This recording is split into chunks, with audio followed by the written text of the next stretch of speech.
Big five ನಲ್ಲಿ ಮೊದಲನೇ top story. ರಾಜಕೀಯಕ್ಕೆ ಎಂಟ್ರಿ ಕೊಡ್ತಾರ ನಟ ಕಿಚ್ಚ ಸುದೀಪ್? ಬಹಳ ಕುತೂಹಲವಾದ ಪ್ರಶ್ನೆ. ಸುದೀಪ್ ಅವರನ್ನ ಕಾಪಾಡಿದ ಆ ರಾಜಕಾರಣಿ ಯಾರು?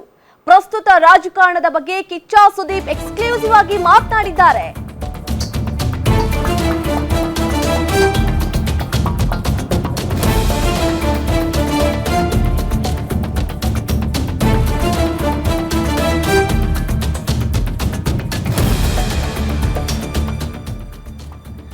ರಾಜಕೀಯಕ್ಕೆ ಎಂಟ್ರಿ ಕೊಡ್ತಾರಾ ನಟ ಕಿಚ್ಚ ಸುದೀಪ್ ಅನ್ನುವಂತಹ ಪ್ರಶ್ನೆ.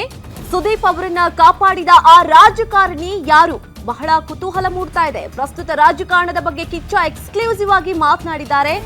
ರಾಜಕಾರಣದ ಬಗ್ಗೆ ಗ್ಯಾರಂಟಿ ನ್ಯೂಸ್ಗೆ ಸುದೀಪ್ ಸ್ಫೋಟಕ ಹೇಳಿಕೆಯೊಂದನ್ನ ಕೊಟ್ಟಿದ್ದಾರೆ.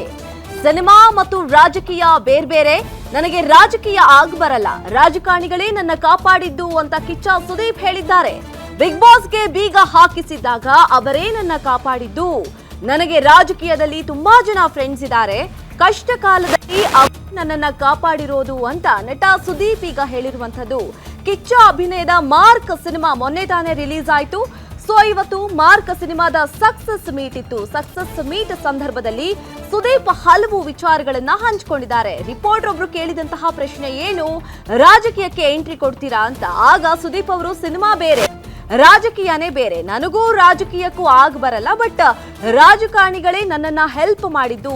ಯಾವಾಗ ಬಿಗ್ ಬಾಸ್ ಮನೆ ಯಾವಾಗ ಬೀಗ ಜಡ್ದಿದ್ರು ಆವಾಗ ನನ್ನ ಕಾಪಾಡಿದ್ದೆ, ನನ್ನ ಬಚಾವ್ ಮಾಡಿದ್ದೆ ರಾಜಕಾರಣಿಯೊಬ್ರು ಅನ್ನುವಂತಹ ಒಂದು ಕುತೂಹಲ ಹೇಳಿಕೆಯನ್ನ ಕೊಟ್ಟಿದ್ದಾರೆ. ನನಗೆ ರಾಜಕೀಯದಲ್ಲಿ ತುಂಬಾ ಜನ ಫ್ರೆಂಡ್ಸ್ ಇದ್ದಾರೆ, ಕಷ್ಟ ಕಾಲದಲ್ಲಿ ಅವರೇ ನನ್ನನ್ನ ಸೇವ್ ಮಾಡಿರೋದು ಸಹ, ಅದರಲ್ಲಿ ನೋ ಡೌಟ್. ಬಟ್ ರಾಜಕೀಯಕ್ಕೆ ನಾನು ಎಂಟ್ರಿ ಆಗೋದು ನನಗೆ ಇಷ್ಟ ಇಲ್ಲ. ಅಂಡ್ ನಾನಿರೋ ಸಿನಿಮಾ ರಂಗಕ್ಕೂ ರಾಜಕೀಯಕ್ಕೂ ಬಹಳ ವ್ಯತ್ಯಾಸ ಇದೆ. ಸೊ ಅದರ ಬಗ್ಗೆ ನನಗೆ ಇಂಟ್ರೆಸ್ಟ್ ಇಲ್ಲ ಅನ್ನೋ ತರದಲ್ಲಿ ಅವರ ಒಪಿನಿಯನ್ ಆಗಿತ್ತು ಇವತ್ತಿನ ಮಾತಿನಲ್ಲಿ. ಸಿನಿಮಾದವರ ರಾಜಕಾರಣಿಗಳಾಗಕ್ಕೆ ಸಿನಿಮಾ ಬೇರೆ, ರಾಜಕೀಯ ಬೇರೆ. ಸಿನಿಮಾದವರ ರಾಜಕಾರಣಿಗಳಾಗಕ್ಕೆ ಸಿನಿಮಾದಲ್ಲಿ ಇರ್ಬೇಕಾದ್ರೆ ಪ್ರಯತ್ನ ಪಡಬಾರ್ದು, ಬಿಟ್ಬಿಡ್ಬೇಕು. ಅವರೆಲ್ಲ ಅವರ ವೃತ್ತಿ ಅವ್ರಿಗೆ ತುಂಬ ಚೆನ್ನಾಗಿ ಗೊತ್ತಿದೆ, ಏನಕ್ಕೆ ಮಾಡ್ತಾರೆ ಚೆನ್ನಾಗಿ ಗೊತ್ತಿದೆ. ಸಿನಿಮಾದಲ್ಲಿ ನಾನು ಮಾತಾಡಿದ್ದು ನಮ್ಮ ರಾಜಕಾರಣಿಗೆ, ಸಿನಿಮಾದಲ್ಲಿರೋ ರಾಜಕಾರಣಿಗೆ, ಅವ್ರಿಗೆ ಹಂಗೆ ಮಾತಾಡಬೇಕಿತ್ತು, ಮಾತಾಡಿದೆ. ಪರಿಚಯ ಹಾಕಿದ್ದಾರೆ ಹೇಳಿ, ಅವರೆಲ್ಲ ನನ್ನ ಸ್ನೇಹಿತರು. ಅದಕ್ಕೆ ಸ್ನೇಹಿತರ ಬಗ್ಗೆ ನಾನು ಯಾಕೆ ಮಾತಾಡಲಿ? ಒಳ್ಳೆಯವರು ಅವರು. ಇವತ್ತೆಲ್ಲ ಈ ಥರ ಪ್ರಾಬ್ಲಮ್ಗಳಾದಾಗ, ಇನ್ನೊಂದು ಕಡೆ ಆದಾಗ ಅವರೇ ನನಗೆ ಸಪೋರ್ಟ್ ಕೊಡೋದು. ಬಿಗ್ ಬಾಸ್ ಬೀಗ ಹಾಕಿದಾಗ ಅವರೇ ಸಪೋರ್ಟ್ ಮಾಡಿರೋದು. ಇನ್ನೊಂದು ಕಡೆ ನಮ್ಮವರೇ ಯಾರೋ ಹಾಕೊಟ್ಟಾಗ ಬೇರೆ ಏನೋ ಸ್ಟೇಟ್ಮೆಂಟ್ ಕೊಟ್ಟಿರ್ತಾರೆ, ಅದು ಸರಿಪಡಿಸಿರ್ತೀವಿ. ಎಲ್ಲ ಆಗೋಗಿರುತ್ತೆ, ಸರಿ ಇದ್ದಾರೆ ಎಲ್ಲರೂ. ಫಸ್ಟ್ ಕ್ಲಾಸ್ ಆಗಿದ್ದು ನನ್ನ ಸ್ನೇಹಿತರು ಎಲ್ಲರೂ, ಎಲ್ಲ ಅವರವರ ವೃತ್ತಿಯಲ್ಲಿ ಬೆಳೀತಾ ಇದ್ದಾರೆ. ಹಾಗನ್ಬಿಟ್ಟು ಅದು ಇದರಲ್ಲಿ ಅಹಮ್ಮಲ್ಲಿ ನಮ್ಮೊಟ್ಟಿಗಂತೂ ಇಲ್ಲ, ತುಂಬ ಚೆನ್ನಾಗಿದ್ದಾರೆ ಎಲ್ಲರೂ. You are all very good friends. ಇವಾಗ ಮತ್ತಷ್ಟು ಡೀಟೇಲ್ಸ್ ಕೊಡ್ತಾರೆ ಕೀರ್ತಿ, ಫಿಲ್ಮ್ ಕರೆಸ್ಪಾಂಡೆಂಟ್, ನನ್ನ ಜೊತೆ ಲೈವ್ ನಲ್ಲಿ ಜಾಯಿನ್ ಆಗಿದ್ದಾರೆ. ಕೀರ್ತಿ, ರಾಜಕೀಯ ವಿಷಯ ಪ್ರಶ್ನೆ ಮಾಡಿದಂತಹ ಸಂದರ್ಭದಲ್ಲಿ ನನಗೂ ರಾಜಕೀಯಕ್ಕೂ ಆಗಬರಲ್ಲ, ಸೊ ಕಷ್ಟ ಕಾಲದಲ್ಲಿ ರಾಜಕಾರಣಿಗಳೇ ನನ್ನನ್ನು ಹೆಲ್ಪ್ ಮಾಡಿರೋದು ಅಂತ ಹೇಳಿ ಈಗ ಇವತ್ತಿನ ಸಕ್ಸಸ್ ಮೀಟ್ ನಲ್ಲಿ ಸುದೀಪ್ ಅವರು ರಾಜಕಾರಣಿಗಳನ್ನ ಬಹಳ ಹಾಡಿ ಹೋಗಲಿದ್ದಾರೆ ಅಂತಾನೆ ಹೇಳಬಹುದು.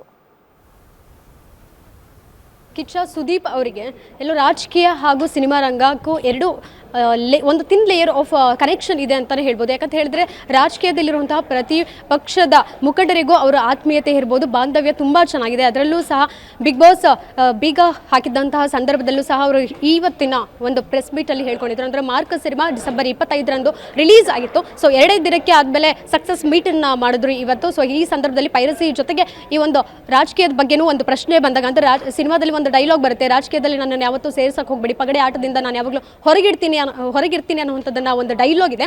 ಆ ಡೈಲಾಗ್ ವಿಚಾರವಾಗಿ ಇವತ್ತು ಹೇಳಿರುವಂಥದ್ದು. ಎಲ್ಲೋ ಒಂದು ಕಡೆ ರಾಜಕೀಯಕ್ಕೆ ಬರ್ತೀನಿ ಅನ್ನುವಂಥ ಒಂದು ಕ್ಲೂ ಕೂಡ ಇವತ್ತು ಕೊಟ್ಟಿರುವಂಥದ್ದು. ಯಾಕಂತ ಹೇಳಿದ್ರೆ ಸಿನಿಮಾ ರಂಗದಲ್ಲಿ ಇರಬೇಕಾದ್ರೆ ರಾಜಕೀಯಕ್ಕೆ ಬರುವಂತಹ ಪ್ರಯತ್ನ ಮಾಡಬಾರ್ದು ಅಂತ ಹೇಳಿದ್ದಾರೆ. ಅಂದರೆ ಸದ್ಯಕ್ಕೆ ಪ್ರಸ್ತುತ ಅವರು ಬ್ಯಾಕ್ ಟು ಬ್ಯಾಕ್ ಸಿನಿಮಾಗಳಲ್ಲಿ ಕಿಚ್ಚ ಸುದೀಪ್ ಅವರು ಬ್ಯುಸಿ ಆಗಿದ್ದಾರೆ. ಸೊ ಸಿನಿಮಾ ರಂಗದಲ್ಲಿ ಇದ್ದೀನಿ, ಹೀಗಾಗಿ ರಾಜಕೀಯಕ್ಕೆ ಬರುವಂತಹ ಪ್ರಯತ್ನ ಸದ್ಯಕ್ಕೆ ಮಾಡ್ತಿಲ್ಲ ಅನ್ನುವಂಥ ಅರ್ಥದಲ್ಲೂ ಅವ್ರು ಮಾತಾಡಿರಬಹುದು.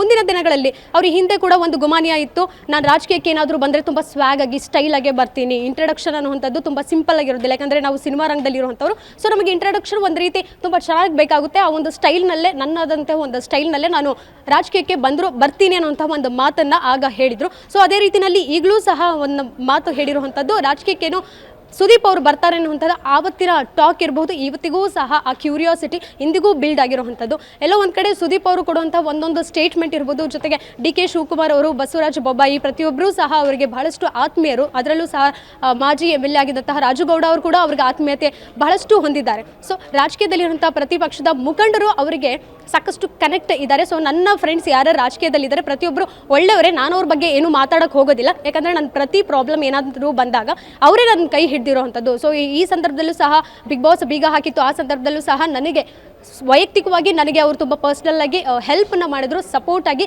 ಇವತ್ತಿಗೂ ನಿಂತಿದ್ದಾರೆ, ಮುಂದೇನು ನಿಲ್ತಾರೆ ಅನ್ನುವಂಥದ್ದನ್ನು ಹೇಳಿರುವಂಥದ್ದು ನಮ್ರತಾ.